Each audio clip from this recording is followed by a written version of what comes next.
Hello everyone, welcome back to SkillWeb. In this tutorial, I'm going to show you how to change the background in Google Chrome. So let's get started.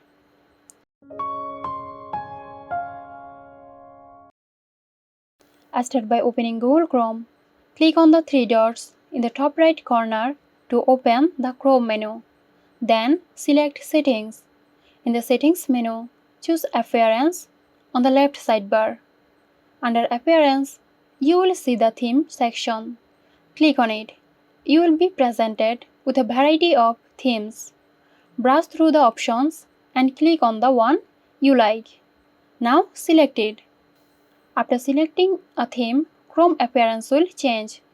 To apply the theme, you may need to reload Chrome. So that's it. Hope you found this video helpful. Stay tuned for more helpful tutorials here at SkillWeb.